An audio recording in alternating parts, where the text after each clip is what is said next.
الحمد لله الذي شرفنا باللقاء وأجل لنا بالفراق. أشهد أن لا إله إلا الله وأشهد أن محمدا عبده ورسوله. اللهم صل وسلم وبارك على سيدنا محمد وعلى آله وصحبه ولبيته وذريته أجمعين. Romo Kiai Haji Hisham Rahbini Bazzar Hafizahullah. Namanya anak saya juga namanya Hisham. Jadi ada dua Hisham. Itu samping pakai Hisham juga itu. Ini Hisham kecil, badannya besar. Ini masih kelas 5 SD. Di badannya sama dengan Cak Badrut. Tafa'ulan bi asma'il muhaddisin, mengambil berkah dari nama imam ahli hadis Al-Imam Hisham Ad-Dastuwai dan Imam Hisham bin Urwah. Ada dua. Hisham bin Urwah masih keluarga Sayyidatuna Aisyah radhiyallahu ta'ala.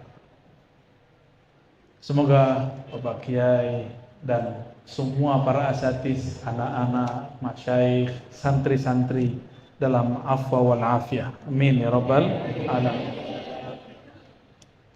Ini safar saya pertama ke Madura. Langsung dibawa ke tempat yang sangat indah ini. Betul-betul indah. Banyak pohonnya, banyak.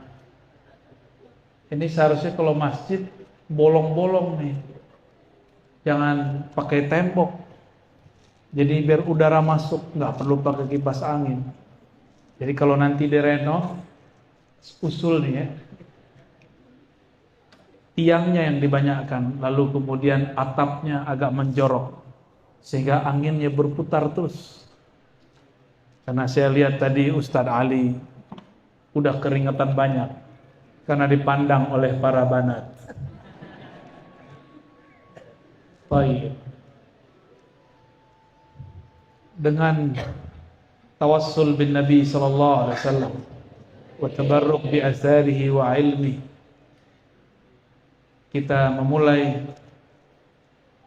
kajian kita tentang lihat kaifa narabbi abna'ana. Tentu kiai kita sudah lebih berpengalaman daripada saya ya. Namun mungkin dari pengalaman itu kita buatkan kisi-kisinya, kiat-kiatnya. Kiat ini bukan berarti saya yang mengatakan berhasil, karena selevel Nabi Adam ada anaknya yang gagal. Siapa yang gagal? Habil atau Qabil? Qabil. Kurang apa Qabil? Qabil itu anak Nabi Allah. Diajarkan ilmu tentang ma'rifatul asma, tapi dia kurang menjaga rahasia. Maka Nabi Adam tetap menunggu, siapa tahu ada anak berikut lagi. Di tahun ke-400 beliau tinggal di bumi. Jadi Nabi Adam umur 400 tahun, muncul lagi anak. Jadi Ummuna Sayyidatuna Hawa umur 400 di bumi, punya anak lagi. Lahirlah seorang namanya Syith. Siapa namanya? Dulu pernah nyampe ke sini Nabi Syith. Enggak tahu ya. Kalau Nabi Syith enggak pernah sampai ke sini, orang Madura pasti bisa lihat jin. Ada yang bisa lihat jin enggak? Ada yang bisa lihat jin? Man qala ra'aitul jinna faqad ata bi buhtanin azim. Itu kalam Imamuna Syafi'i. Siapa yang mengatakan aku lihat jin, dia telah bohong besar. Nabi Syith itu tugasnya, beliau nabi tapi bukan rasul. Kalaupun rasul mungkin masuk ke 313. Tugasnya adalah membuat baris hijab, batas hijab antara manusia dan jin. Kalau enggak, kita ketemu jalan itu kayak mau nabrak jin. Mau masuk rumah, tahu-tahu di genteng sudah ada jin. Halo, mau nggak begitu? Jadi jangan coba-coba belajar ilmu melihat jin, repot kita. Udah ditutup oleh Nabi Sis kok dibuka lagi. Ya. Jadi dulu Nabi Adam, Habil Qabil itu masih ngeliat jin. Lihat begini, ya. Samping-samping orang tuh. Lihat. Mau nggak begitu? Mukanya macam-macam, wajahnya macam-macam. Mau?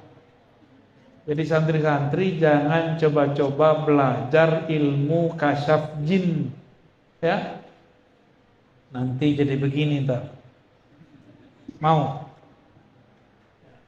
Baik. Sayyiduna Adam pun belajar mendidik anaknya. Karena di waktu beliau di surga belum punya anak. Baru punya anak di mana? Di bumi. Maka Sayyiduna Adam alaihissalam pun belajar, berlatih. Kalau di kitab kan gampang, tinggal dibaca. Coba punya anak sendiri, bisa sabar nggak? Ya. Kalau di kitab gampang. Al-awwal tashihun niyyah. Ya kan? Itu yang pertama tuh yang mau saya sampaikan. Kiat mendidik anak supaya tidak panik. Pertama, tasihun niyah, meluruskan niat. Anak itu jangan dianggap aset. Ya, ibu-ibu ya, bapak-bapak. Nanti supaya jaga saya waktu saya udah tua. Gak boleh niat begitu. Nanti biar kalau saya sudah tua, dia bisa membelanjakan saya, menafkahkan saya. Ini niat tidak benar. Jadi niat punya anak bukan supaya anak balas budi. Punya anak itu tugas dari Allah Subhanahu wa ta'ala. Maka Allah memuliakan orang tua dengan kalam wawasainal insana biwalidayhi ihsan. Di surah Al-Ahqaf jelas sekali itu ayatnya. Luqman juga ada. Aku wasiatkan manusia agar ihsan terhadap orang tuanya.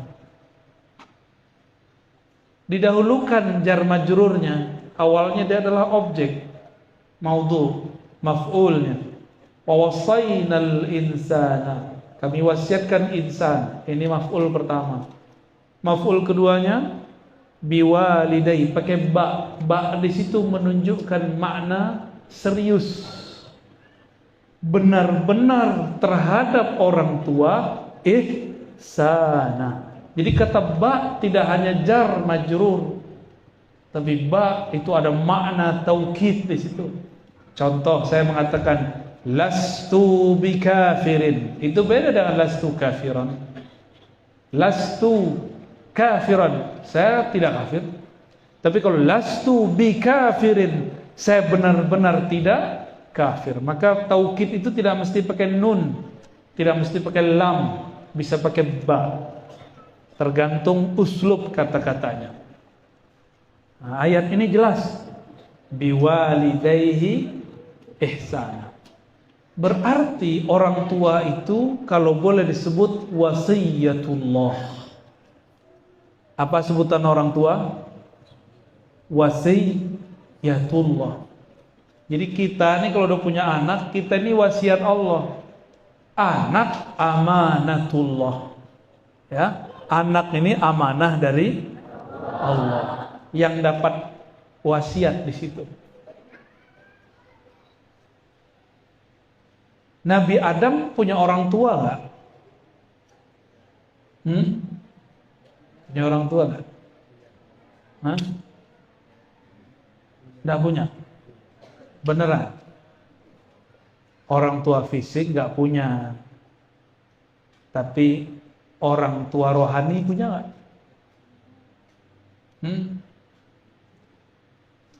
Nih kita kasih kisi-kisinya. Sayyiduna Muhammad Abul Arwah, Sayyiduna Ahmad Ummul Arwah. Itu kaidah. Sayyiduna Muhammad Abul Arwah, Sayyiduna Ahmad Ummul Arwah. Sayyiduna Ahmad Ummul Arwah. Sayyiduna Ahmad Ummul Arwah. Sayyiduna Ahmad Ummul Arwah. Sayyiduna Ahmad Ummul Arwah. Sayyiduna Ahmad Ummul Arwah. Itu kaidah. Nabi Muhammad adalah Abul Arwah, bapaknya semua ruh. Bapak di situ bukan berarti dia kawin, bukan. Ini istilah aja. Sayyiduna Ahmad Ummul Arwah. Sayyidina Ahmad. Ini dia juga, cuma beda masa. Sayyidina Ahmad itu azali. Disebut Ummul Arwah. Jangan terjemahkan ibu, terjemahkan induk. Induknya para arwah. Jadi Nabi Adam masih punya orang tua, tapi orang tua rohani. Induk rohani. Ya. Oke. Yang pertama harus kita lakukan apa? Tashihun niyah. Bahwa anak itu bukan milik kita. Walaupun dihukum fikih anta wa maluka li abi, rawahu Ibn Majah. Kamu dan hartamu milik orang tuamu. Itu versi fikih. Tapi dalam bab tauhid, bab akidah tidak. Lillahi ma fis samawati wal ard. Semua milik Allah. Suka-suka Allah. Bapak waktu punya anak itu bisa ngatur nggak Pak? Saya pengen cewek, dapat cewek nggak Pak? Nggak bisa ya. Mukanya pengen mirip saya, bisa nggak? Nggak bisa ya. Artinya bukan kita yang mencipta si anak, bukan kita yang atur si anak. Maka hak si anak pulangkan kepada yang punya. Kita cuma dapat titipan. Kita ini cuma titipan. Enak jadi bapak atau ibu? Bapak. Enak jadi bapak apa ibu? Ibu. Sebenarnya dua-duanya salah. Kan bapak nggak pernah jadi ibu. Ibu pernah jadi bapak nggak? Itu pertanyaan jebakan. Masih mau jawab nggak? Tidak semua pertanyaan harus dijawab. Ada di Quran, hal ta'lamu lahu samiyya, tak perlu dijawab. Ya. Wala in sa'altahum man khalaqas samawati wal ard. Mereka jawab la yaquluna Allah, padahal enggak perlu dijawab. Kalau akhir surat At-Tin apa? Alaihissallah. Ya, perlu dijawab. Betul kalau ahlul qiraah bilang bala, padahal enggak perlu dijawab. Tidak semua pertanyaan mesti dijawab, ya. Jadi saya ulang pertanyaannya, enak jadi bapak atau ibu? Senyum aja ya. Laki-laki itu enaknya cuma sebentar. Ibu itu enaknya sepanjang badan. Serius. Ada yang ketawa. Tapi sakitnya juga sebanyak badan. Jadi berimbang. Maka perempuan itu jangan coba-coba disentuh.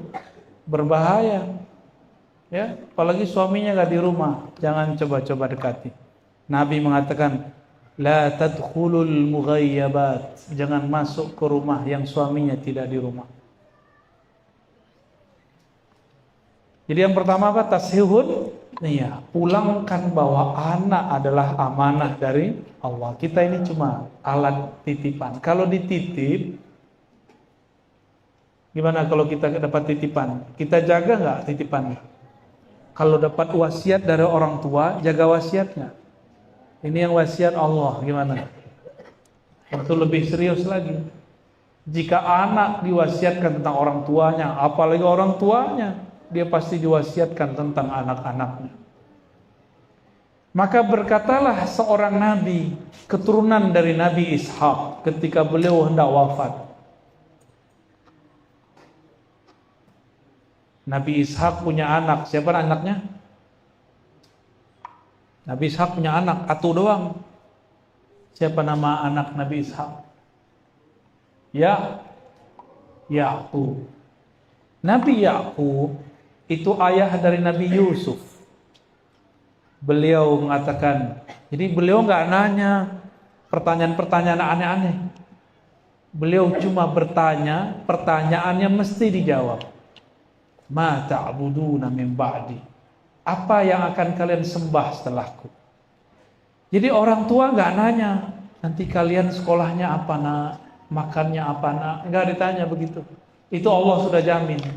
Tapi yang dikhawatirkan oleh Sayyiduna Ya'qub alaihissalam, apa yang disembah anak-anaknya ketika beliau wafat. Nah, kita begitu nggak?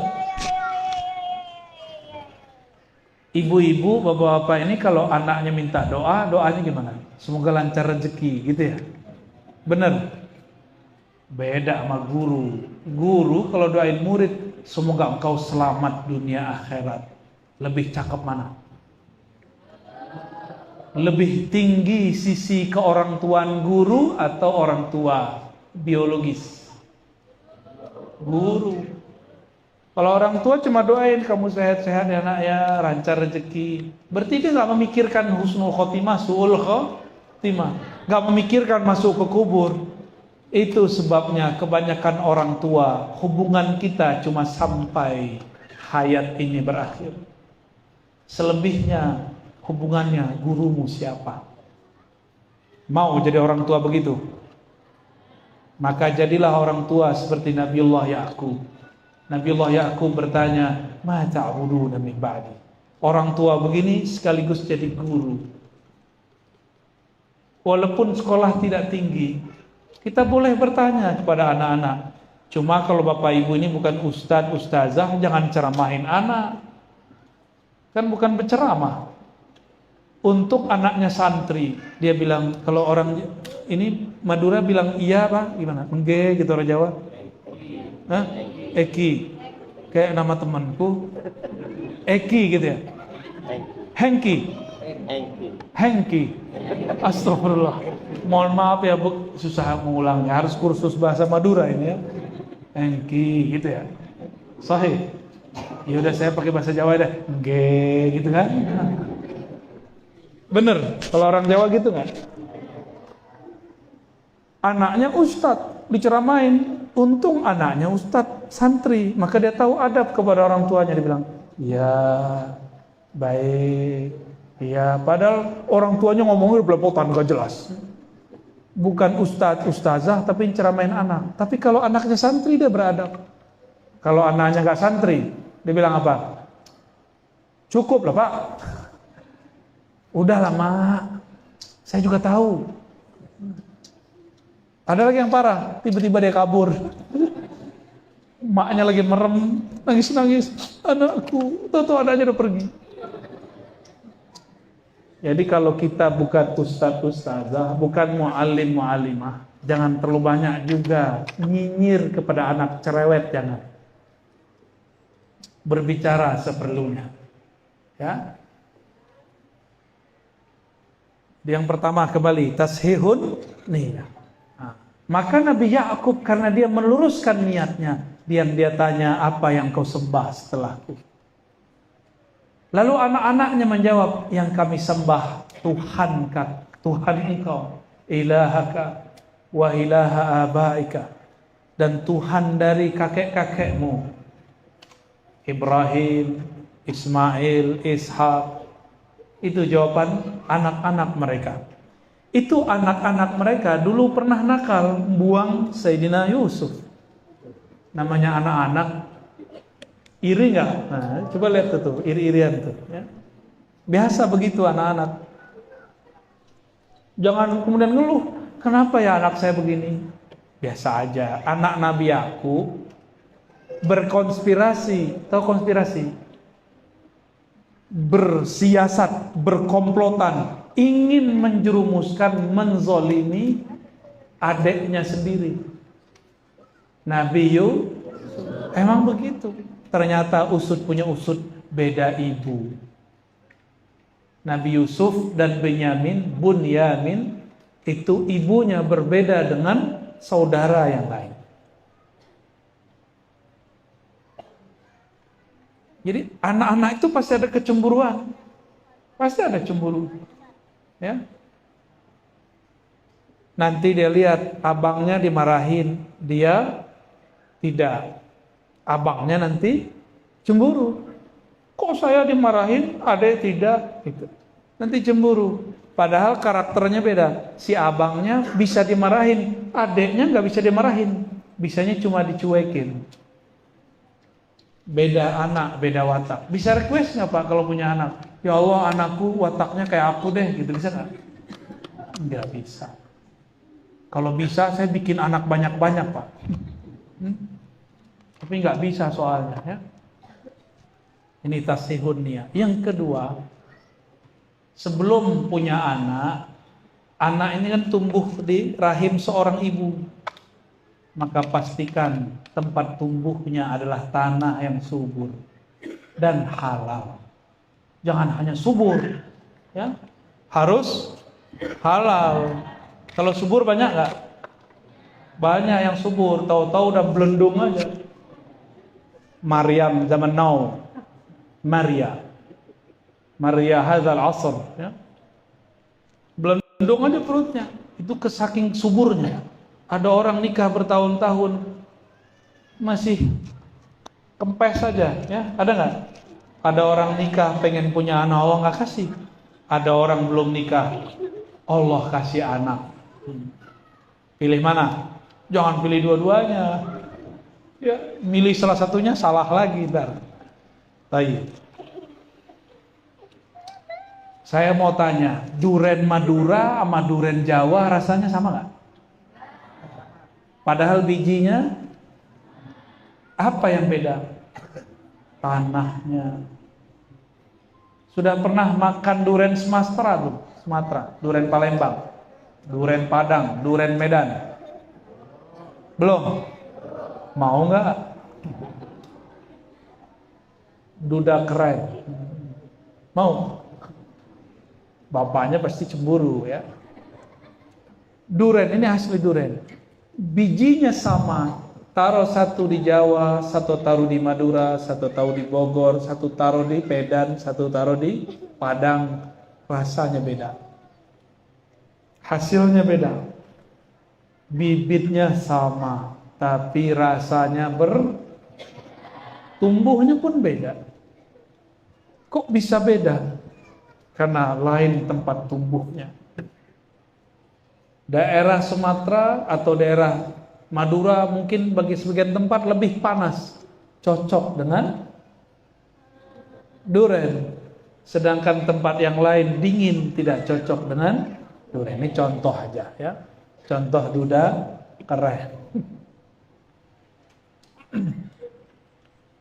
Ini yang disebut bibit. Jadi nggak salah juga orang dulu mengatakan bibit itu penting, nak. Ya. Bibit itu penting. Bisa nggak nanam jagung di atas kerikil? Ya. Nanam jagung tapi di tepi jalan aspal, tumbuh. Tapi hasilnya bagus nggak? Nggak bagus. Maka bibit ini perlu. Namun tidak lebih perlu daripada yang satu lagi. Fasfar bidatid din. Meskipun jamal cantik, nasab bagus, nasab hasab, tapi lebih penting din. Apa arti din? Bukan agama, akhlak. Kalau agama status. Kalau agama orang Islam semua ntar. Bukan, fazfar bidzatid din. Ad-din yakni al-akhlaq. Din di situ artinya saya jatuh cinta dengan fulan. Kenapa? Dia hafiz Quran. Belum tentu benar. Hafiz Quran belum cukup. Apa akhlaknya? Apakah adab dia adab hamalatil Quran? Itu baru dia punya din. Kawan saya, karena dia sudah bercerita, tentu saya boleh juga menceritakan ulang. Murid dari Mbah Yai Asrori, Kedinding, Surabaya. Benar Kedinding ya? Seorang pemimpin thariqah, ahli zikir, sangat tawadhu. Beliau punya murid, sahabat saya, tobat, udah nikah berkali-kali gagal. Maka datanglah kepada Mbah Yai Asrori. Mbah Yai, saya pengen nikah lagi, tapi sama yang soleha. Ditanya, solehah kayak gimana? Ya hafizah lah. Dia cuma hafiz kul huwa ma kul a'udzu falaq kul a'udzu bin nas. Mau cari yang hafizah Al-Quran. Sekufu enggak? Sekufu enggak? Enggak. Bahaya suruh diem. Enggak restu. Enggak restu beliau.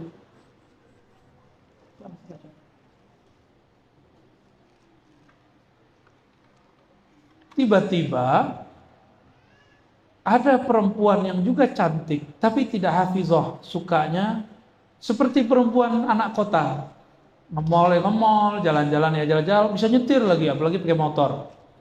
Ini bisa pakai motor nggak? Nggak boleh kan? Nah, di sini khawarimul mur'ah ya, perempuan bisa naik motor, udah mulai ada. Oh berarti mau dekat kiamat. Orang Madura, perempuan Madura kalau sudah naik motor, berarti kiamatnya udah dekat. Bukan berarti haram, bukan. Karena Nabi berbicara, ciri-ciri kiamat sudah dekat, perempuan-perempuan mengendarai kendaraan. Saudi sudah tidak haram, ini cuma ciri-ciri aja. Enggak haram kok, cuma ciri-cirinya. Udah terjadi sekarang di Saudi, perempuan nyetir, lebih aman daripada setirin sopir jadi pacarnya tak. Mending nyopir sendiri. Tapi itu ciri-ciri sebelum kiamat mau dekat. Yang saya tahu orang Madura ini perempuannya pakai sarung, bener ya? Kalau sarung naik motor gimana tuh? Nyangkut-nyangkut gitu. Gawat, kalau jatuh lepas semua. Orang mau bantu nggak jadi bantu, malah kemudian nonton.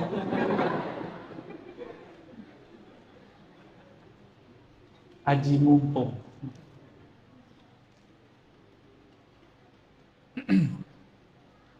Kembali ke yang tadi. Ya, kita stop dulu ya bagian itu ya. Ini tulisannya bagus nih. La bini. Tidak ada bini.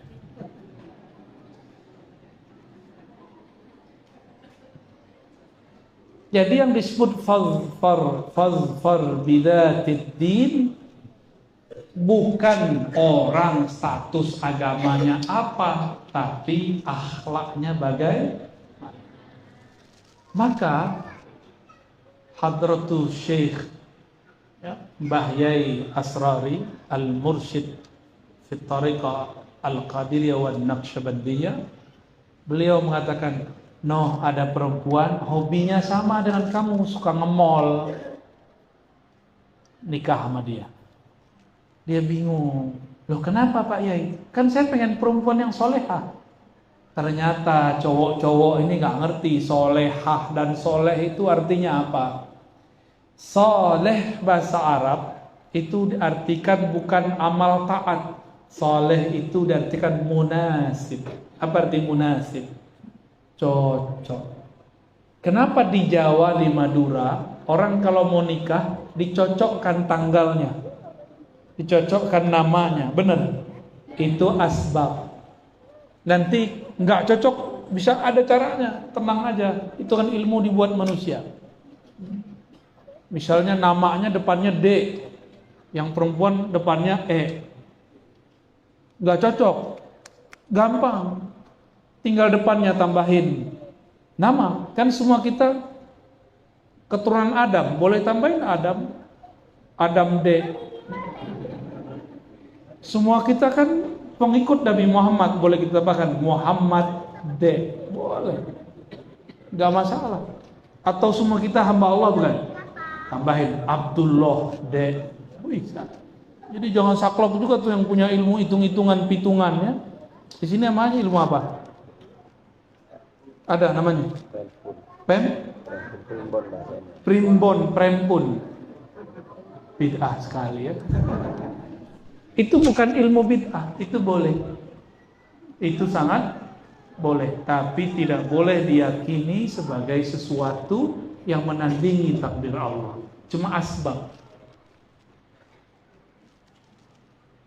Jadi yang pas fazfar bidzatid din. Bertanyalah si murid ini. Ternyata dia seorang pengusaha. suka nge-mall, suka ngafe. Kalau dikasih istri hafizah, istrinya ngajak, mas ke kuburan yuk. Loh, ngapain deh? Kuburan syirik. Loh, ke kuburan kok syirik? Debat lagi, cerai lagi. Istrinya hafizah, dianya suka ngafe. Istrinya bilang, mas, aku lagi takrir. Si masih bilang, aku belum dapat jatah. Padahal dikasih juga kalau minta ya. Cuma karena tidak munasib, tidak soleh. Soleh itu cocok antara karakter laki-laki dan perempuan. Itu namanya soleh. Maka soleh itu salah satu furuknya, cabangnya adalah kufu. Orang beda nasab, jomplang, ini gawat, jomplang ya. Satu perempuan nasabnya tinggi, si laki-laki tidak. Oh, nanti diintimidasi sama si perempuan. Suami-suami takwa kepada istri. Minal muttaqin, hudal lil muttaqin. Kebetulan namanya Hudal. Nama istrinya Roiba. Baik. Jadi yang disebut soleh apa? Jangan sampai yang hafiz mintanya tapi kalau hafiz boleh yang minta selain hafizah. Wah, ini enaknya. Jangankan itu, seorang muslim boleh menikah dengan ahlul kitab karena dia pemimpin keluarga, dia bisa membimbing. Itu baru enak jadi laki-laki ya. Yang paling enak tuh jadi laki-laki Madura. Bisa ziyadah biduni iznin. Enggak juga. Golok nanti keluar di rumah ya. Keluar doang motong bawang. Baik. Dan yang berikut yang penting adalah sudah tahu tadi fasfar bizatil din, maka yang berikut kalau kita mau dapat anak harus menggunakan adab-adab Nabi Sallallahu Alaihi Wasallam. Nabi itu kalau anaknya yang bernama Qasim besar itu agak sedikit lincah itu. Kalau bahasa anak orang sekarang apa? Anak yang aktif itu hiperaktif lah, gak bisa diatur. Itu Qasim. Kecilnya itu lincah. Namun karena takdir Nabi Yuna Muhammad sallallahu alaihi wasallam, maka Muhammadun aba ahadin min rijalikum, maka anaknya diambil. Jadi Nabi ini punya anak yang aktif. Enggak ada di Qasim, ada di anak Sayyidatuna Fatimah, Sayyiduna Al-Hasan, Sayyiduna Al-Husain. Ketika Nabi sedang khutbah, ini khutbah bukan ceramah, anaknya naik ke mimbar. Anaknya bergayutan di kaki Rasulullah. Akhirnya Nabi turun dari mimbar, gendong anaknya lanjutkan khutbah. Sayyiduna Al-Hasan, Sayyiduna Al-Husain. Tapi saya heran kok di kitab fikih ini tidak dibahas. Kok di kitab fikih ini tidak dibahas? Seharusnya ada pembahasan itu di kitab fikih. Ya. Apakah kalau turun seorang khatib batal khutbahnya? Kan gak ada kan pembahasan begitu? Malah kalau tangan gerak-gerak, ustadz-ustadznya pada ngulang sholat, kan sombong amat itu. Ya, cuma gerak-gerak tangan dia jadi anggap batal. Itu cuma makruh bukan batal. Jangan terlalu sombong dengan fikih kita yang saklek itu. Ya, biasa-biasa aja. Fikih itu ciri-ciri orang faqih, ya'lamul khilaf. Dia mengerti perbedaan. Semakin orang paham fikih, semakin dia toleran. Semakin orang jahil dengan fikih, saklek, dia gampang menyalah-nyalahkan orang. Beda dikit pulang sholat, beda dikit pulang zuhur. Ada yang begitu nggak? Saklek. Banyak orang begitu hari ini. Belajar kitab kuning bukannya tambah putih otaknya, tambah kuning otaknya. Ini prihatin juga saya melihat fenomena santri, tapi kok tambah saklek. Ya. Kembali ke yang tadi.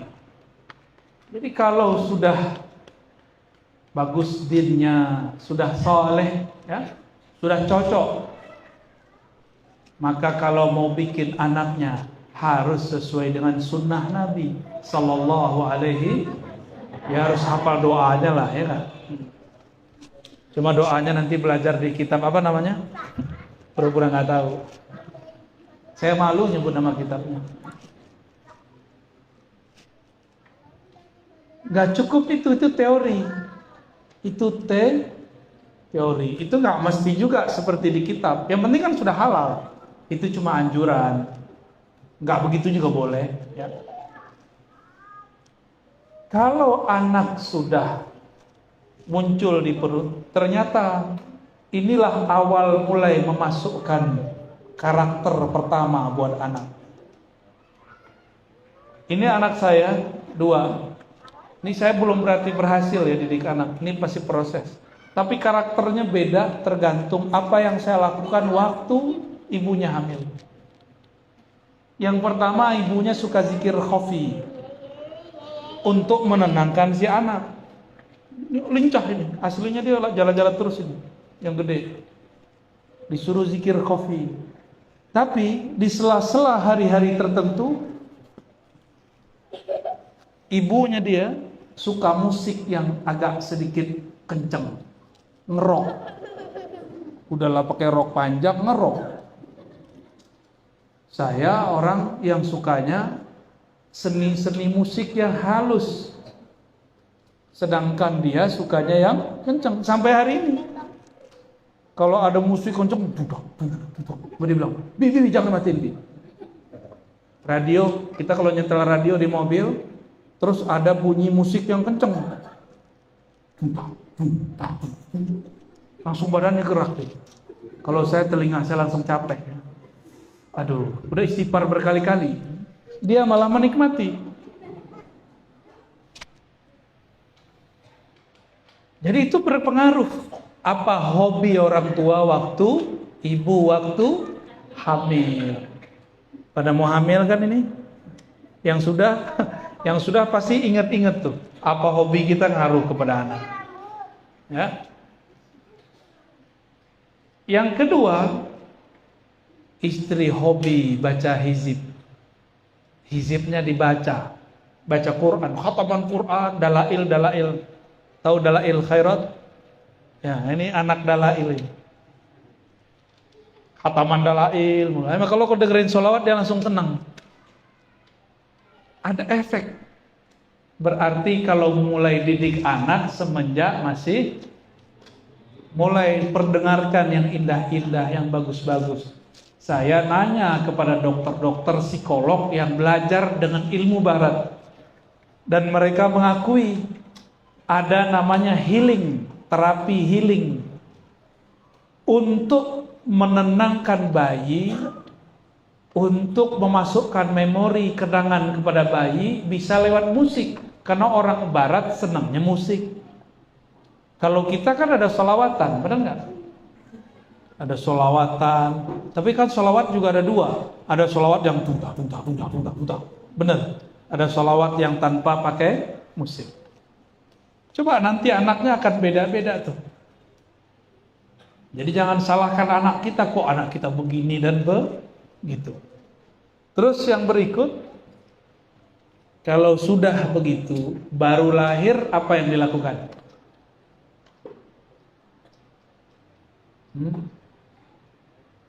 Diapain baru lahir? Diajak tarung. Wih, jagoan. Emang anak kambing bisa langsung berdiri? Yang bisa langsung berdiri anak apa? Anak kambing, anak kucing bisa langsung berdiri ya? Walaupun goyang-goyang. Saya nyaksiin kambing saya dulu lahir. Dulu saya juga anak yang suka merawat kambing. Dan juga dulu senang sama anjing. Dulu seneng karena di kampung saya orang suka berburu.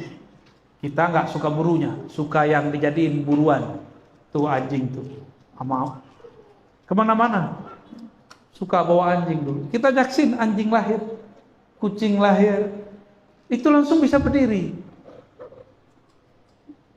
Ini waktu lahir langsung bisa berdiri kan? Oh jangan-jangan Ustadz Badrul Tamam bisa langsung berdiri kali? Enggak. Hah? Ada yang bisa langsung berdiri. Ini ada yang santri. Dulu waktu lahir ingat gak? Ada yang ingat gak waktu lahir? Gak ada yang ingat. Jangankan kalian, Pak Kiai juga gak ingat. Dulu waktu nendang-nendang ibunya di perut, ingat gak? Ingat? Gak ada yang ingat. Saya juga gak ingat. Dulu waktu kalian minum air ketuban ibu, ingat gak? Gak ada yang ingat kan? Sama, kita gak ada yang ingat. Memori ini sangat pendek, tapi dia pasti tersimpan. Karena tubuh kita ini setiap selnya bisa menyimpan kenangan. Di hidung ada kenangan, contoh. Kayaknya yang pernah ke Jakarta deh.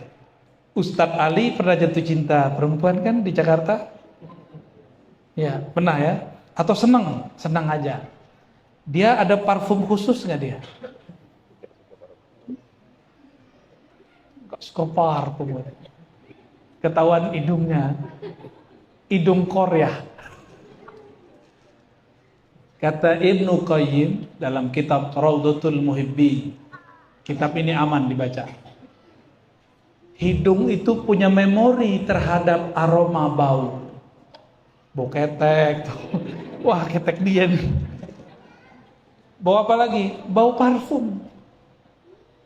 Bau parfum itu bisa membuat orang melayang kemana-mana. Nah, yang pernah dulu punya hubungan dengan seseorang, pasti kalau dekat-dekat sama dia, entah bau ketek, entah bau apa itu semerbak baunya akan tertanam di sini, nggak akan hilang. Udah 5 tahun, tiba-tiba ada orang lewat, parfumnya sama. Ingatan kita bukan orang itu, tapi kepada orang yang dulu kita pernah bertemu. Hidung ini punya kenangan. Jadi cara mengingat tidak hanya otak. Nah, ini tips belajar cepat. Belajar menghafal tanpa perlu pakai otak. Gimana caranya? Menghafal dengan semua tubuh kita. Gimana caranya? Orang itu akan menyerahkan dirinya kalau sudah senang dan cinta. Cintai guru, maka semua gerak guru akan tersimpan di tubuh kita. Ya, yang belum cinta sama gurunya, susah. Susah hafalnya, susah ntar. Apalagi gurunya galak.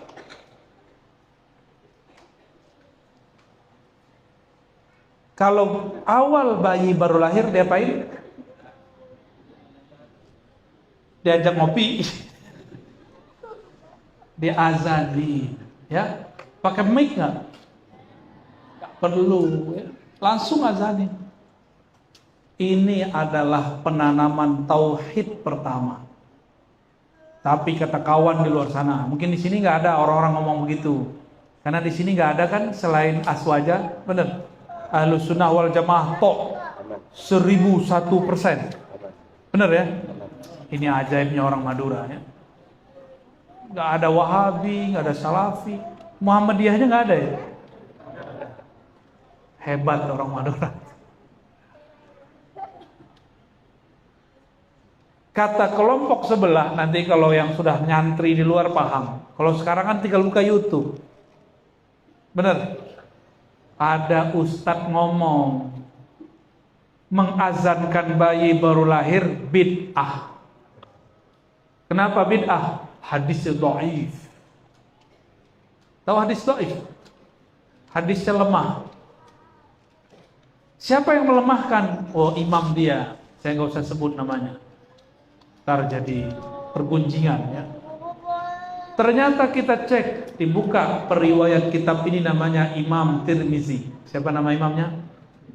Orang Madura nyebutnya Turmuzi atau Tirmizi? Ada yang nyebut Turmuzi? Turmuzi, boleh, itu sah. Cuma kurang populer. Itu nama kota di Uzbek, namanya Tirmiz, bukan Turmuz. Ya, karena itu ismul alam, tidak ada qiyasnya, tidak ada wazannya. Kan nggak bisa Tarmaza, Tirmizi, Turmuz, kan nggak bisa kan? Nggak ada, itu kaidah baru keluar barusan dan itu bid'ah. Ya. Imam Tirmizi nulis kitab Sunan Tirmizi di bab Kitabul Aqiqah, hadis pertamanya tentang Nabi azana fi uzunil maulud. Nabi mengazankan di telinga bayi baru lahir, yaitu Sayyidina Al-Hasan atau Sayyidina Al-Husain. Nabi berazan. Jadi Nabi nggak pernah azan dalam riwayatnya untuk sholat. Nabi azan ketika bayi baru lahir. Suara saya nggak bagus, kan nggak penting suara bagus. Yang penting bisa azan. Maka kalau punya suami harus bisa azan.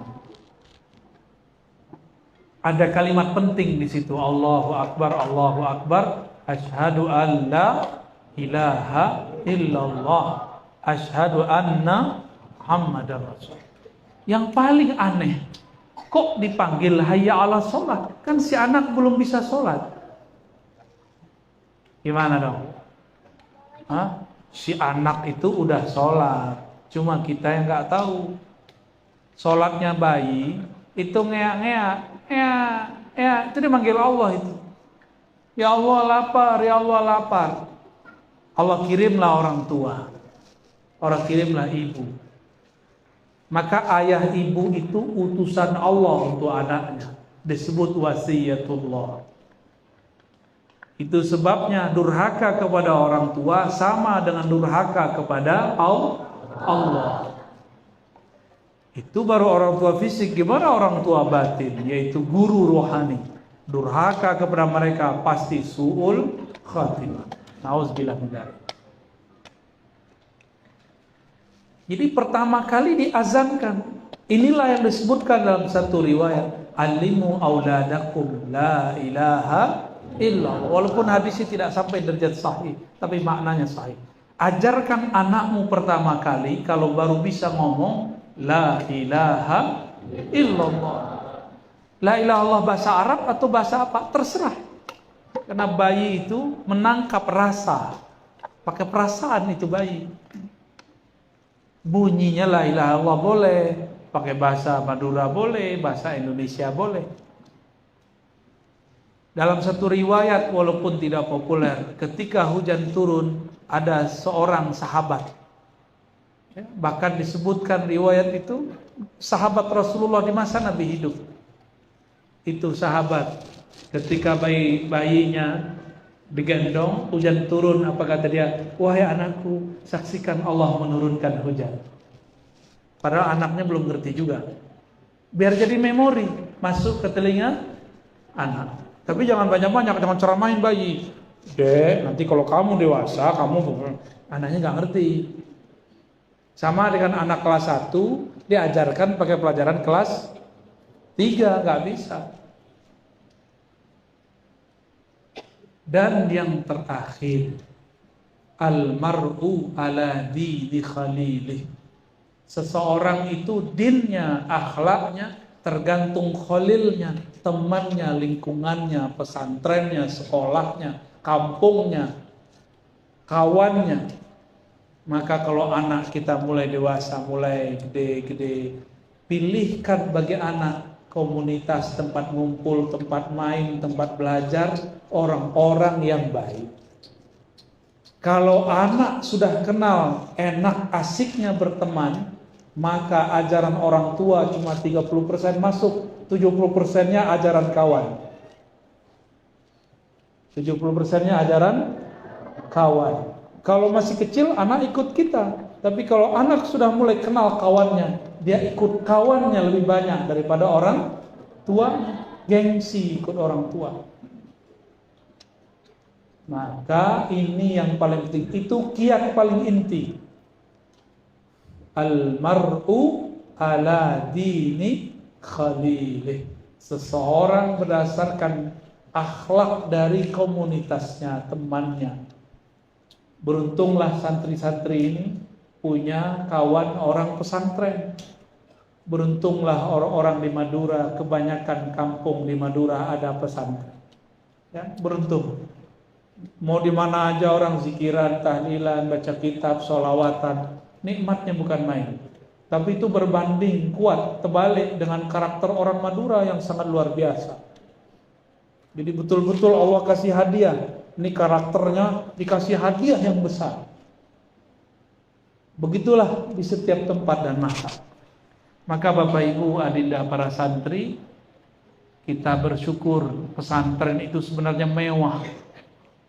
Kalau di kota orang mau kursus bahasa Inggris bayar, mau belajar bahasa Arab bayar, mau belajar bahasa Indonesia aja bayar, mau belajar matematika bayar, mau belajar nahwu sorof kursus berjilid-jilid nggak bisa-bisa juga.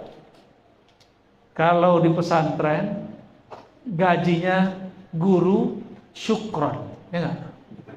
Bahasa Maduranya apa? Sekalako.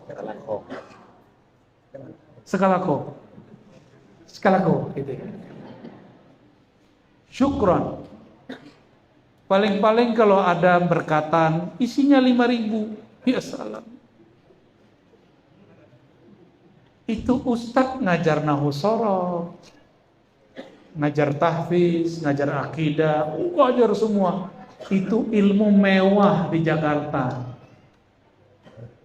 Maka nih dua ustadz ini kalau udah kenal duit di Jakarta, malas pulang. Tapi ada lagi yang mereka temui. Kalau mereka ketemu waliullah, pasti nggak mau pulang juga. Saya nggak tahu nih mereka yang mana nih ya. Ketemu wali, apa ketemu fulus nih. Mirip-mirip. Tapi saya yakin mereka ketemu waliullah ya. Orang kalau udah tahu cara mudah di Jakarta, itu ilmu yang di sini berserakan di sana jadi mutiara. Maka saya takjub dan sangat salut, angkat topi kalau bahasa orang luar kepada kiai-kiai, guru-guru yang cuma digaji dengan apa? Psikologa. Aduh susah sekali ya. Syukron, udah gitu aja ya. Cuma pakai TKS, terima kasih. Tapi mereka diberkahi oleh Allah. Coba lihat para kiai, para gus, Allah berkahi mereka. Allah berkahi karena mereka mau didik orang. Ternyata dulu, ini hiburan untuk saya dan para guru. Dulu Nabi pernah berpesan kepada Abu Sa'id Al-Khudri, wahai Abu Sa'id, nanti akan banyak orang-orang dari luar Madinah datang belajar kepada engkau, kepada kalian murid-muridku, wahai para sahabat.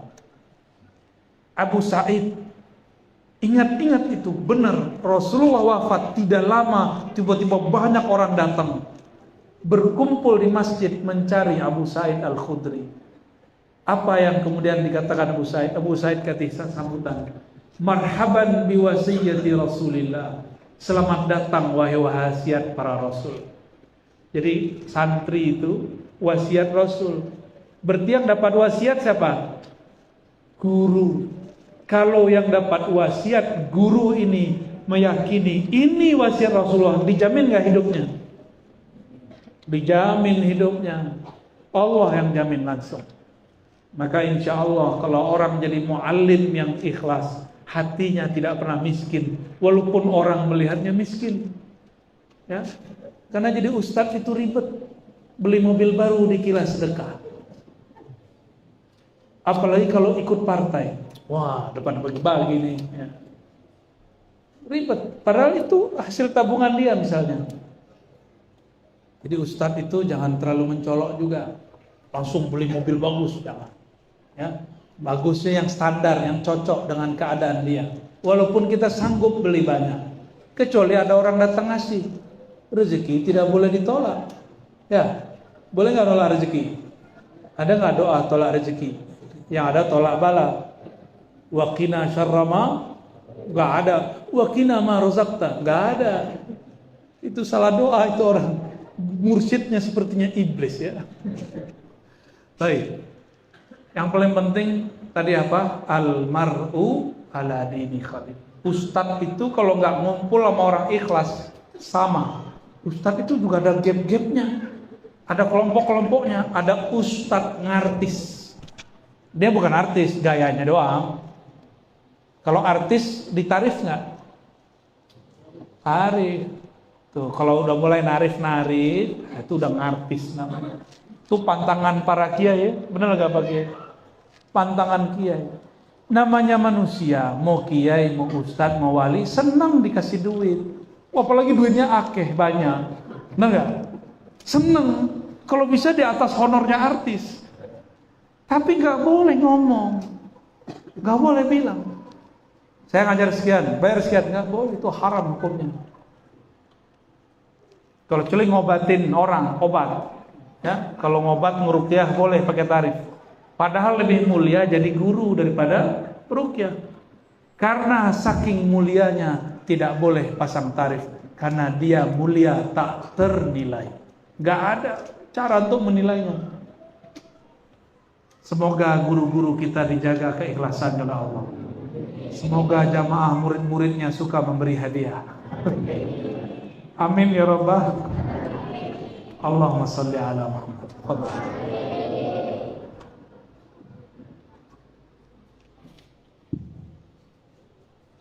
Alhamdulillah kita sudah mendengarkan beberapa tausiah yang beliau, beberapa giat-giat pendidik anak, yang diantaranya adalah yang pertama adalah proses dia bahwa anak itu bukan untuk menguruskan satu kedua, tapi mereka sejatinya adalah amanah dari Allah untuk mengambil lagi atau sujud kepada Allah. Kemudian yang kedua adalah mencari ladang sawah yang pas. Jadi kalau mau memimpin petani padi, jadi di sini bisa kalau ada sawah itu yang tempat tinggi nggak boleh ditanam padi, ditanamkan bagus. Jagung. Padi. Enggak, kalau tinggi di atas boleh. Di atas boleh. Ya, kemudian selanjutnya adalah kita mengikuti hijrah Rasulullah SAW. Kemudian yang tidak kalah pentingnya adalah memperhatikan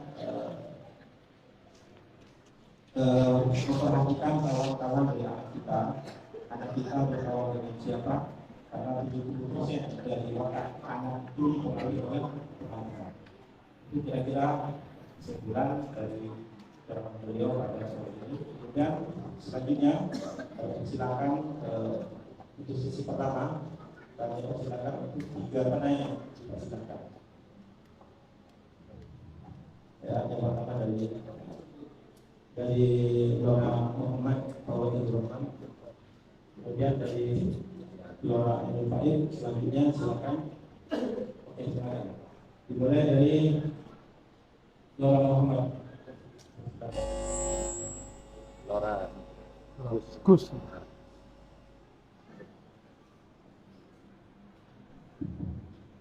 Assalamualaikum warahmatullahi wabarakatuh. Salam.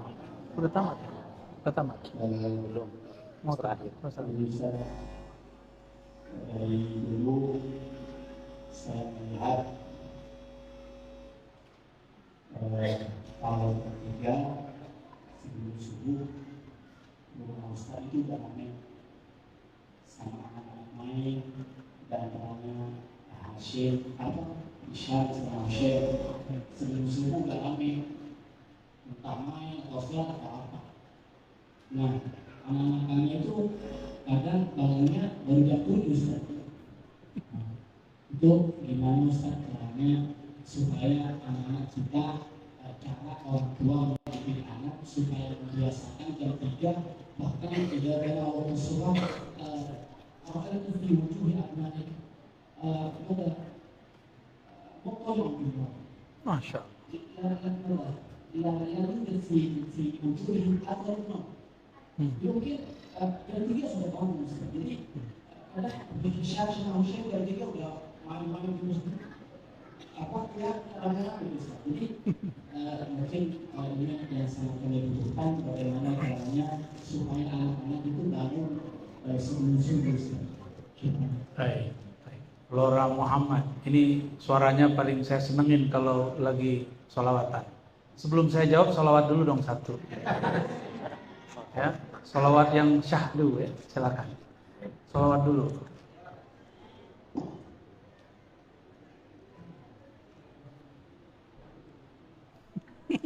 Tembak langsung. يا طيبة ماذا نقول وفي خطاب حل الرسول وكلنا نرجو الوصول لمحمد نبينا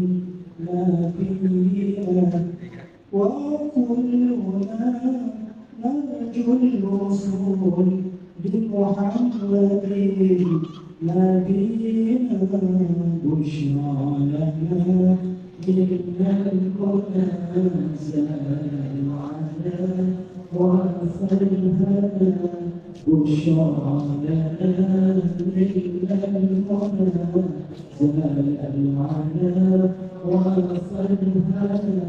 والدهر أنجز وعده والبشرى والدهر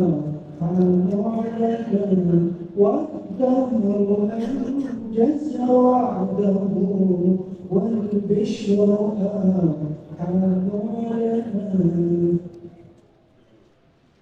Syukran. Jadi kangen pesantren kita ya.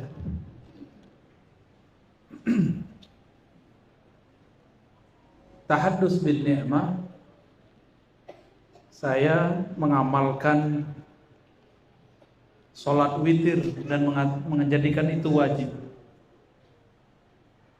Jadi bagi saya sholat witir wajib, sholat 5 waktu fardu, tetap 5 waktu yang fardu. Dari mana? Dari kalam Sayyidina Nabi SAW. Apa kata beliau? Autiru walau biraka'ah. Berwitirlah meskipun 1 rakaat. Dan Imam Bukhari meriwayatkan dalam Sahih Bukhari dan Muslim, Nabi tidak pernah meninggalkan witir hatta wa huwa ala rakib, ya, ala rikabi, ya. Wa huwa yarkab rikab. Jadi ketika Nabi masih di atas kendaraannya, itu beliau juga masih sholat witir. Maka kita membedakan wajib dengan fardu. Wajib di situ sesuai dengan tadi, pengen usul kan? Autiru fa innallaha yuhibbul witra. Berwitirlah, Allah suka dengan orang yang witir. Kalau Allah sudah suka sama kita, kita pengen apa, Allah kasih enggak? Ini ibu-ibu kalau sudah disuka sama bapak-bapak, mau apa aja dikasih enggak kalau punya? Dia pengen rumah, kasih. Pengen motor, kasih. Kalau ada, kalau nggak ada kasih videonya aja nih. Emang begitu. Kalau sudah seneng, sama anak kita sayang. Anak pengen makan apa dikasih kalau punya, dikasih. Kalau sudah seneng. Kalau Allah sudah sayang sama kita, maka kita mau apa juga dikasih. Itu satu. Itu keberkahan. Dan itu amalan saya ambil dari Syekhuna Ali Mustafa Yaqub. Jadi itu amalan beliau yang diijazahkan kepada kami untuk memperkuat hafalan. Tapi dalam perkembangannya saya mendapatkan rahasia-rahasia lain.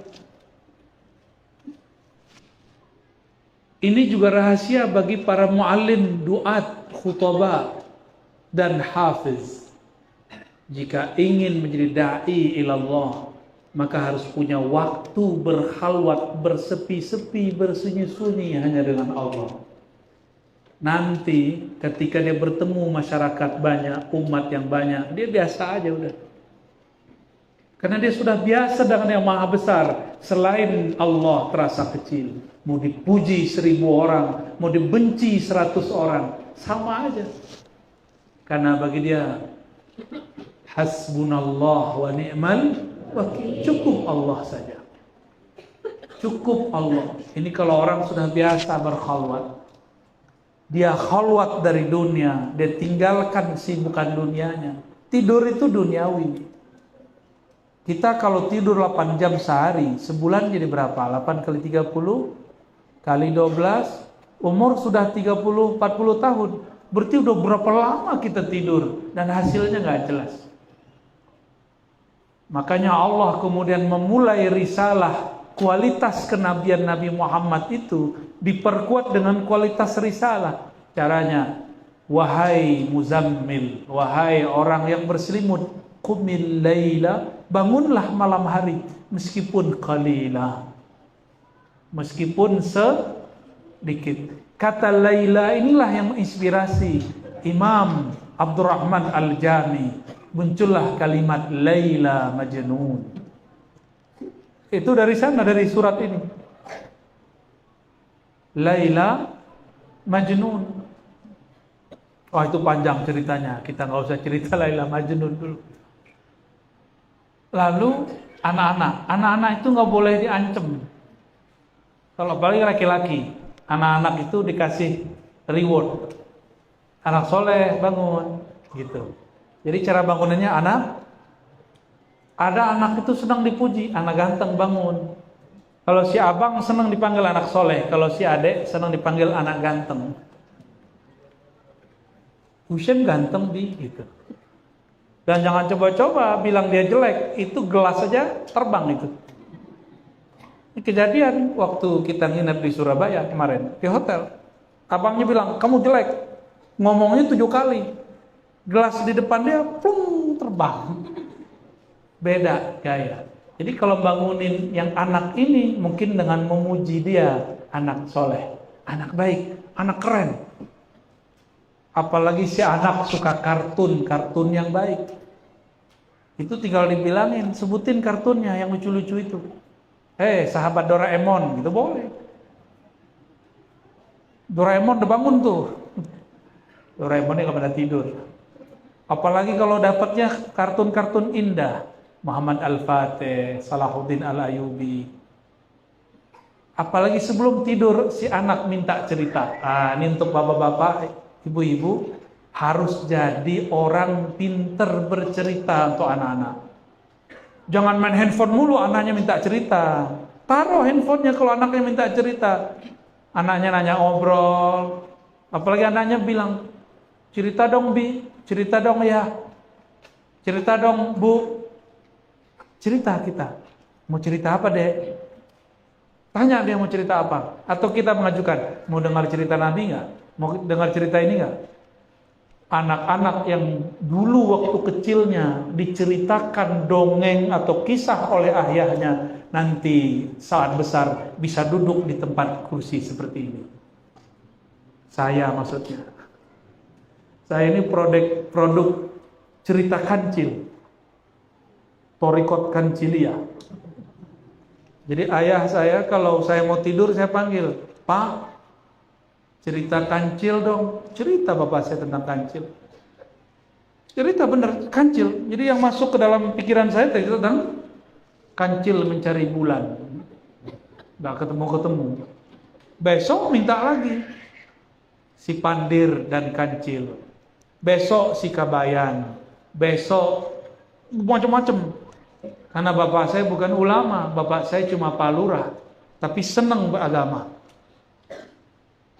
Cerita Nabi apal, tapi kan kita sudah keseringan dengar cerita Nabi. Pengennya unik-unik, yang bisa berubah-ubah, bisa terbang-terbang. Anak kecil kan suka begitu. Kalau perempuan mungkin lain lagi. Jadi Bapak Ibu, kalau anak minta cerita itu kesempatan membentuk anak. Sampai sekarang Bapak Ibu senang cerita nggak? Kalau khutbah nggak ada ceritanya, hambar nggak? Kalau ada berita nggak ada kisahnya gimana? Nggak seru. Sampai sekarang Bapak Ibu kalau ada maulid Nabi, terus tidak ada ustadz yang bercerita, asik nggak? Yang asik itu maulid kalau ada ceritanya. Karena Quran itu berisi cerita. Seperempat ayat Quran itu cerita semua. Cerita masa lalu, cerita masa depan, cerita kekinian. Cerita tentang bumi.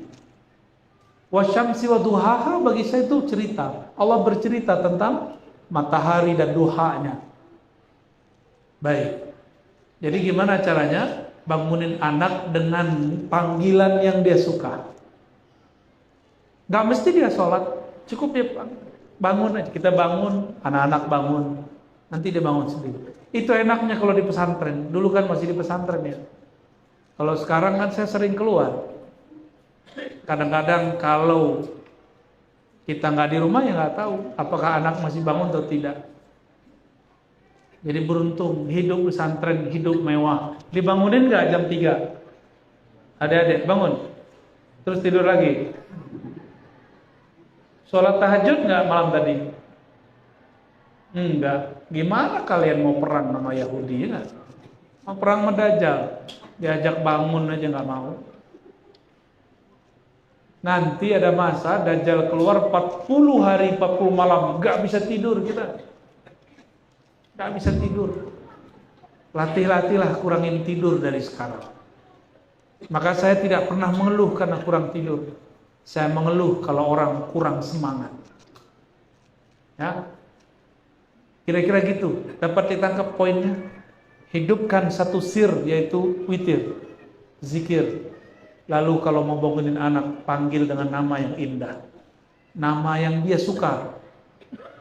Tapi biasanya ibu-ibu itu suka godain anak. Jelek kamu, digituin ya. Dasar pemalas. Itu kan doa, ibu yang ngomong, diaminin malaikat, jadi pemalas beneran. Dasar anak durhaka, benar jadi durhaka. Jadi kalau anak-anak kita bandel, jangan didoain jelek, doain. Ya Allah, anakku pinter. Semoga kalian jadi dokter. Didoain. Kalau dia suka ngoceh aja, kita belum selesai ngomong dia ngomong lagi. Semoga kamu jadi kiai yang karismatik, nak. Saya kutuk kamu jadi ulama. Kan bagus tuh. Jangan kutuk-kutuk jadi kodok kamu. Apalagi dikutuk menjadi maling kundang. Itu cerita. Saya nggak tahu, saya nggak yakin ada ibu begitu ya. Aku kutuk kamu jadi batu. Percaya nggak ada ibu begitu? Saya nggak percaya. Ibu yang begitu pasti ibunya berhati batu. Jadi saya orang Sumatera Barat, saya nggak percaya dengan cerita ibu doain anaknya jadi batu. Saya nggak percaya. Mungkin nggak ada doa, dia jadi batu aja sendiri. Kalau ibu nggak mungkin doa. Wallahu a'lam bis-shawab.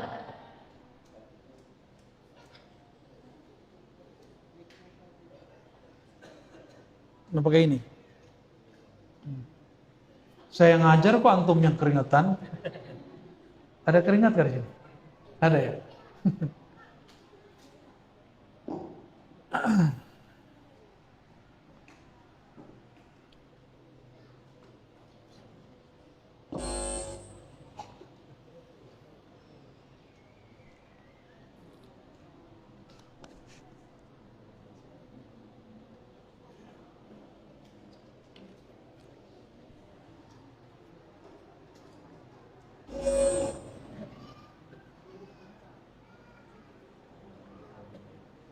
خلاص بهذا بس. Dan terima kasih tadi jawaban untuk pertanyaan yang menurut saya ini adalah pertanyaan yang paling optimis karena belum punya anak sudah nanya kiat-kiat mendidik anak. Semoga Allah segera memberikan anak. Punya bini dulu. Pertanyaan selanjutnya dari Mbak Anil Farid dari silakan. Bismillahirrahmanirrahim. Assalamualaikum warahmatullahi wabarakatuh. Assalamualaikum. Terima kasih atas waktunya. Kemudian saya ingin bertanya yang pertama, apakah konsep ibda' binafsik berlaku kepada orang tua yang perlakuannya tidak sesuai dengan adab, akhlak atau bahkan syariat, dengan dalih supaya anaknya kelak tidak sama dengan orang tuanya? Yang pertama. Yang kedua, ini jawabannya tadi sudah disinggung, cuman saya ingin lebih tafsir ya. Yang kedua, kalau boleh sharing rahasia orang tua dari Buya Afrozi sehingga sekarang menjadi sosok yang menurut kami uswah hasanah. Dan yang terakhir, mungkin Buya hendak memberikan ijazah kepada kami orang tua, entah doa atau zikir atau apa, supaya anak-anak kami menjadi anak yang soleh dan solehah. Itu pertanyaan dari saya. Terima kasih. Assalamualaikum warahmatullahi wabarakatuh. Assalamualaikum warahmatullahi wabarakatuh. هذا السؤال الأخير صح؟ هذا أخير؟ في باقي؟ طب قبل الأخير. Lora langsung borong jadi 3 pertanyaan.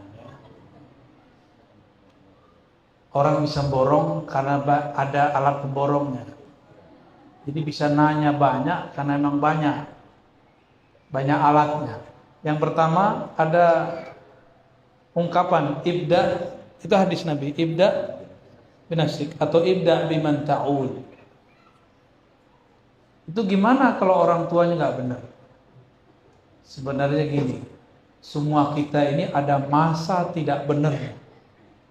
Jadi bukan hanya orang-orang jahat, nakal, orang awam.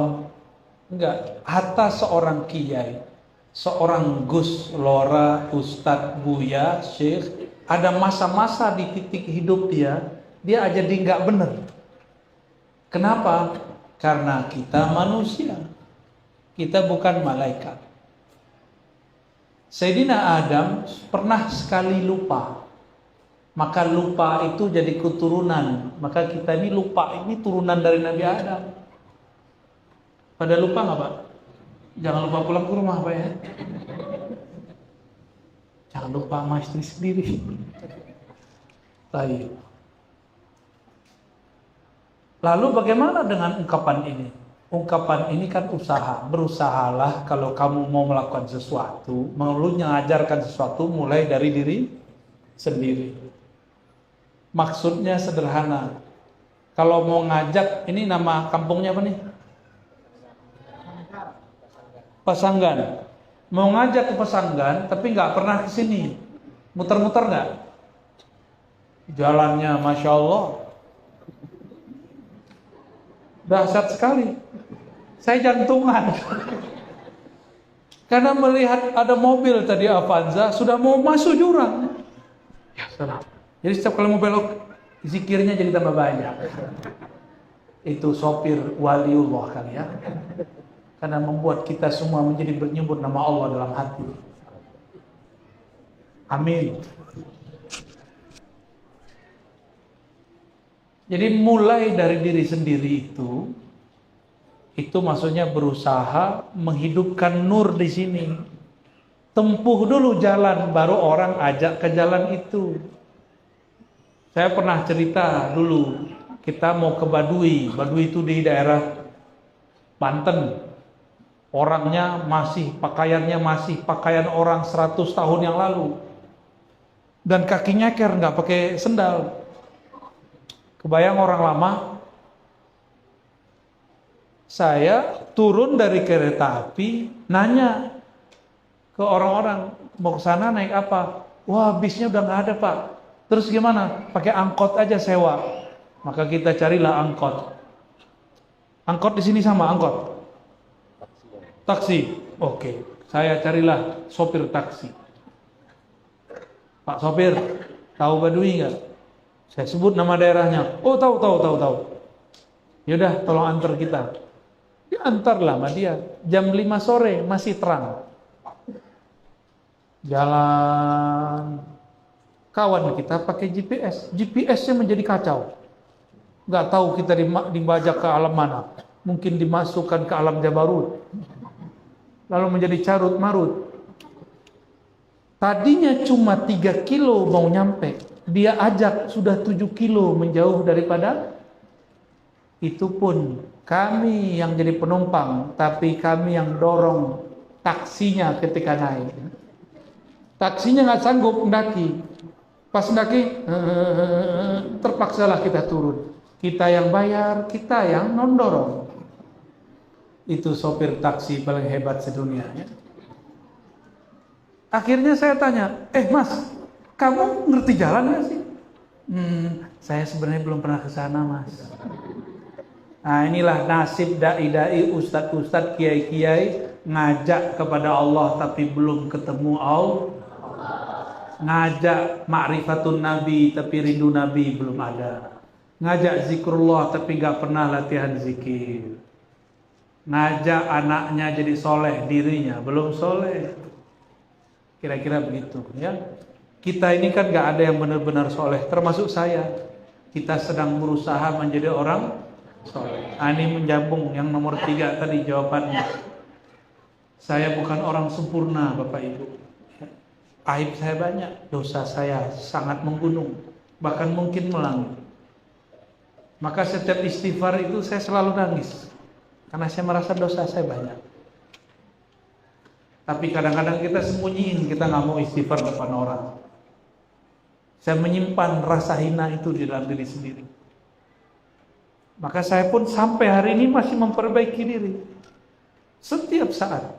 Karena ayatnya menyebutkan qad aflaha man zakkaha. Zakkaha meskipun lafaznya fi'il madhi, tapi yadullu wa yufidu ala dawami was subut. Itu selalu abadi. Sungguh beruntung orang yang selalu membersihkan jiwanya. Selalu. Jadi nggak boleh, saya sudah bertorikoh, saya sudah mursyid, saya sudah berzikir. Nggak ada kata sudah. Seorang murid datang, Buya, kok saya sudah zikir tapi pikiran jadi kacau lagi? Jawabannya gampang, nggak perlu pakai teori. Kamu sih sudah zikir. Zikir itu nggak ada sudahannya. Zikir itu zikron kathi sebanyak-banyaknya. Nggak ada namanya orang sudah berzikir. Orang sudah berzikir itu sombong, sok suci. Jadi jangan pernah nanya begitu sama kiai ya. Kok saya sudah zikiran kemudian nggak enak lagi perasaan? Ya wajar zikirnya ditinggal. Alhamdulillah kami punya ayah cinta ulama dan khidmah kepada seorang wali namanya Maulana Syekh Muhammad Nuruddin An-Naqsyabandi Al-Khalidi. Tapi bacaan saya torikotnya lain. Saya nanya, Pak, itu torikot Qadiriyah di mana? Maka beliau bilang, minggu depan saya anterin kamu. Ternyata bapak saya nggak sadar, saya itu dilarang baca buku. Bukunya ada setumpuk lemari, ditaruh di bagian lemari paling bawah pojok, dikunci. Tapi diam-diam kita intip kuncinya ditaruh di mana. Alhamdulillah ternyata kuncinya nggak jauh-jauh daripada gemboknya. Beliau taruhnya di atas kunci. Jadi beliau ini pinter nyembunyiin barang. Orang nyari udah kemana-mana nggak ketemu. Tahu-tahu dekat sih barang itu. Anaknya, genetiknya, tinggal intip aja beres. Saya intip, di situ. Bapak saya pergi ke kantor lurah, saya ambil kuncinya, saya buka dari yang paling atas, selesai 2, 3 sampai paling bawah. Ternyata itu kitab bacaan para mursyid, dibaca oleh orang umur 11-12 tahun. Ini berapa tahun umurnya? Udah berapa? 13? Udah mandi wajib? Yang belakang sudah mimpi ya? Udah ihtilam?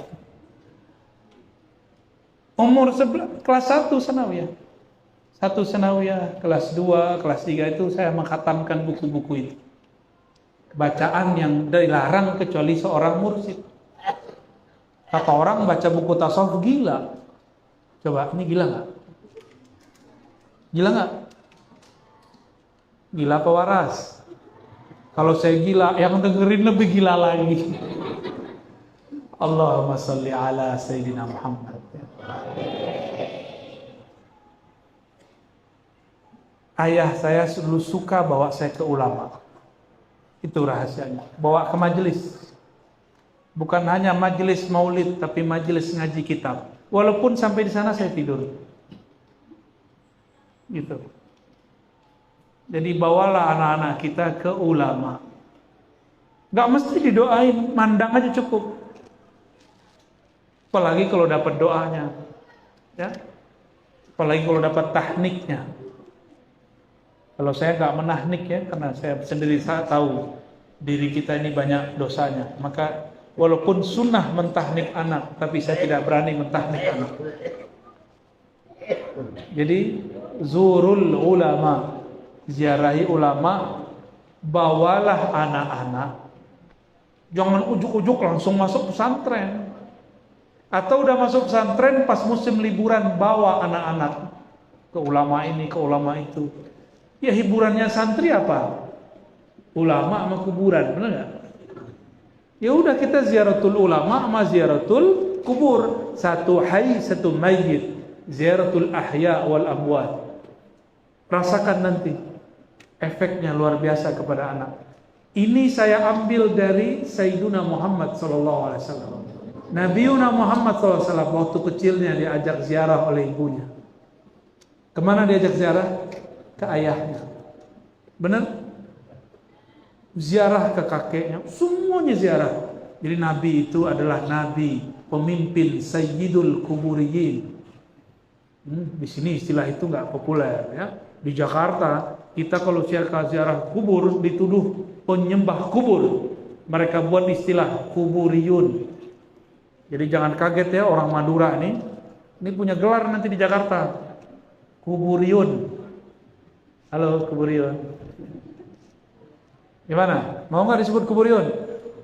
Ya nggak apa-apa. Emang kita cinta kubur, bakal masuk ke dalam kubur. Sayyiduna Nabi SAW suka ziarah kubur sedari kecil. Diajak ibunya. Maka ajak anak kita ziarah kepada yang hidup, begitu juga kepada yang mati. Insya Allah nanti anaknya cinta ulama, jika beruntung jadi ulama. Wallahu a'lam bishawab. Oh, udah. Selanjutnya pertanyaan terakhir.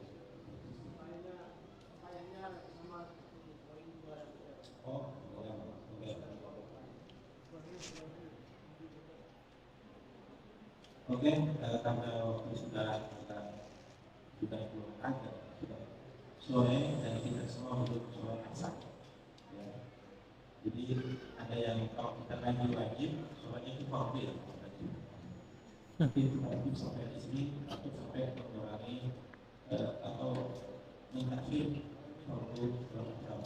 Tapi itu sebelumnya kami minta beliau untuk memberi izin pakai. Astagfirullahaladzim. Mari kita berdoa dengan bertawassul dengan surat paling mulia, surat Al-Fatihah.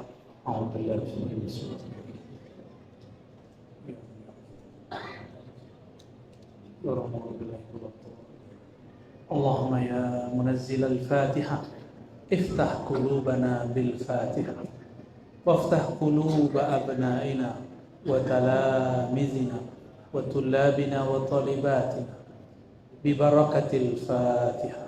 اللهم يا منزل الفاتحة صل على سيدنا الفاتح لما أغلق والخاتم لما سبق ناصر الحق بالحق والهادي إلى صراطك المستقيم وعلى آله حق قدره ومقداره العظيم. اللهم يا الله berkahi hidup kami, berkahi guru-guru kami, berkahi ayah dan ibu kami. Ya Allah, jika mereka masih hidup maka berikan afwa wal afiyah. Jika mereka sudah wafat berikan maghfirah wa rahmah. Allahumma ya Rahman ya Rahim ya muqallibal qulub ya muqallibal qulub ya muqallibal qulub. Wahai yang membolak-balik hati kami. Hati kami setiap hari berubah-ubah. Pagi ini jadi soleh, sore pun menjadi fasik. Hanya Engkaulah yang maha menguasai hati kami. Sabit qulubana ala dinika wa ta'ati. Tetapkan kami, tetapkan kalbu kami untuk tetap menjadi hamba-Mu ya Allah. Hamba-Mu yang taat ya Allah. Ya Allah, jadikan anak-anak kami anak-anak yang cinta kepada Engkau, cinta kepada Rasul Engkau, mendirikan salat, mendirikan hak-hak salat. Lebih Rabbana ja'alna ya Rabbana muqimas salat wa kadzalika aj'al abna'ana minal muqimin. Ya Allah, jadikan kami dan anak-anak kami orang-orang yang mendirikan salat. Allahumma ya nur, wahai yang maha memiliki cahaya. Qalbu kami gelap ya Allah, gelap karena banyak dosa ya Allah, karena banyak iri dengki ya Allah, karena ada sombong di dalamnya ya Allah. Maka cahayailah qalbu kami dengan cahaya iman-Mu ya Allah, dengan cahaya kalimah-Mu ya Allah, dengan cahaya cinta kepada Rasul-Mu ya Allah. Allahumma ya Allah, farzuqna ru'yataka wa ru'yata nabiyyika al-Mustafa sallallahu alaihi wasallam. Ya Allah, meskipun kami tidak layak memandang-Mu, izinkan kami masuk surga dan memandang-Mu. Izinkan kami masuk surga dan bersama memandang Rasul-Mu. Izinkan kami ya Allah bersama-sama yang hadir ini masuk surga-Mu tanpa hisab dan azab. Allahumma ya Allah, ajirna minan nar, bebaskan kami dari siksa-Mu. Nas'aluka ridhaka wal jannah wa na'udzubika min sakhatika wan nar. Rabbana atina fid dunya hasanah wa fil akhirati hasanah wa qina adzaban nar. Warhamna warham ulama'ana wa umara'ana wal muridin was salikin wal muhibbin. Wa sallallahu ala sayyidil wujud sayyidil qaunain wa alihi wa ashabihi wal mahdi khalifatihi wa sallim walhamdulillahi rabbil alamin. Al-Fatihah.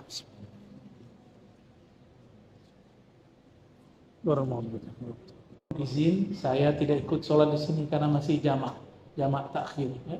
Assalamualaikum warahmatullahi wabarakatuh.